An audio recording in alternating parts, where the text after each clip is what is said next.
remarks and turn it over so we can get to your questions and answers. Again, my thanks to all of you for being here this morning. It comes as no surprise that 1/3 of people without health insurance coverage today work for small businesses with less than 100 workers. And without action, the number will rise. Small businesses account for 80% of new jobs in our state of Connecticut. But fewer than half of these jobs come with health insurance. We have surging health care costs, eating up more and more of both family and small business budgets. Just last week, the current reported on rates jumping again this year. There's one business in my district, in the 3rd Congressional District in Camden, which faced a 46% increase in premium. 46%. It really is staggering.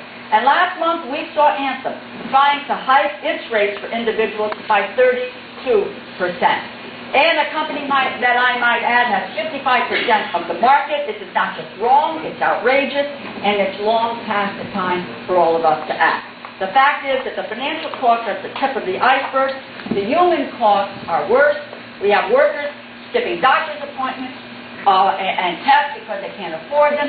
Middle of the night getting a child to the emergency room because you don't have money for primary care or don't have access to primary care. Hardworking people at their kitchen table looking at piles of bills, mountains of debt because of anything from a simple injury, back injury, or a cancer. I said during the conversation, we need to hear your perspectives, both employers and employees, on a very important issue.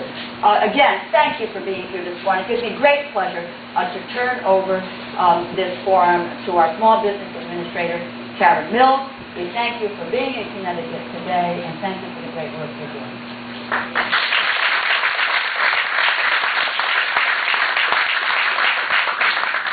Thank you, Congresswoman, and thank you all. Can you hear me?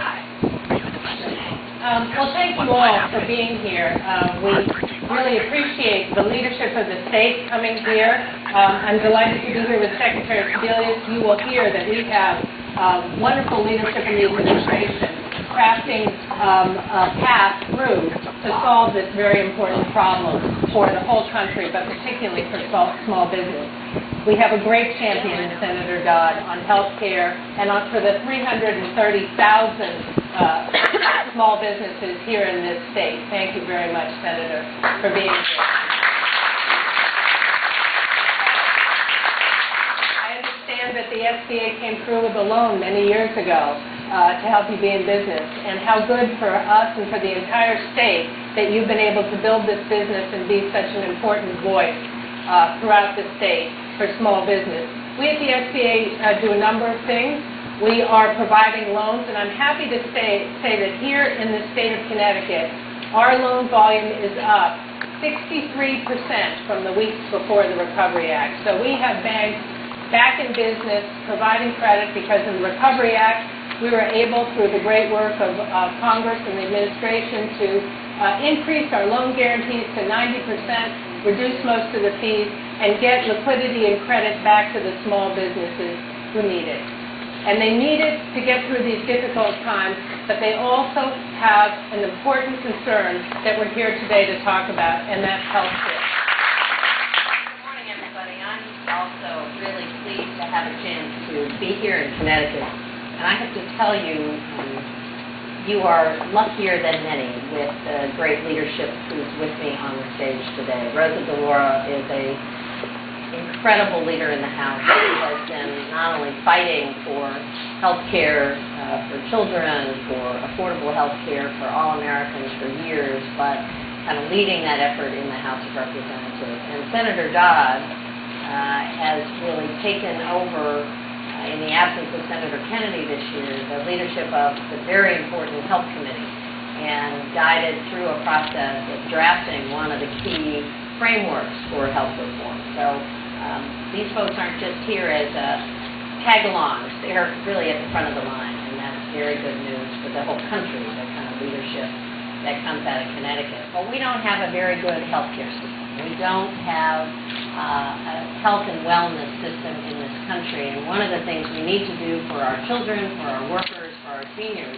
is begin to focus on how to keep people healthy, how to keep them out of the hospital, how to put in place incentives and ideas that we know work to keep folks healthy and not just treat illnesses when they occur. All of you who have insurance coverage are paying a so-called hidden tax. There's about $1,000 per family layered onto your health care costs, paying for folks who do not have health care because we just shift the payment onto you. So when people come through emergency room doors and access care at a later point and ticker point, those costs are shifted onto those who are currently paying for health care. And as the Congresswoman and the Administrator have already said, there is no group who stands to gain more out of a reformed system than small businesses. As many know, many physicians have come towards that conclusion that a single payer or a public plan would so much simplify their lives.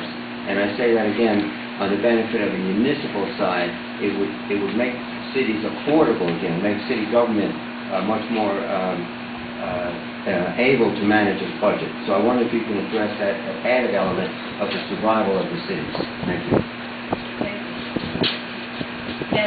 Well, just let me say that we had, in fact, there's been debate about it along the way, and there's some very attractive qualities to it.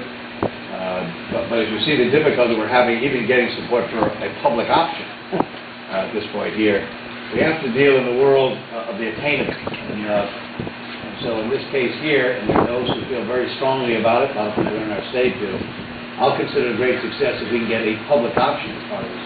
Environment. We did a study about 5 years ago with the funding of the United Health Foundation, Mr. Figueroa's organization. And we came up that 85% of the small businesses that we interviewed did not have health insurance. And 92% does not provide it to their employees or their families. A lot of them, the only way they have health insurance is with their spouses at their work. Their doctor is the hospital, the emergency room. And that's something that has to be stopped. That's very expensive. People don't understand that. So I commend all of you for bringing health care to the front page because it is important. It's an urgency that not only is hurting the country, but especially the small business. And so I would like to say thank you for bringing it up. Thanks. Thank you.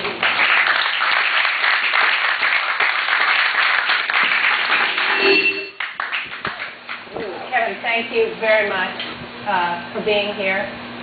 Senator Dodd, wish you all the best in all of the things confronting you, including passing this health care legislation and leading us forward. We know you're going to be strong and successful in all of the things involving your health and the nation's health. Thank you.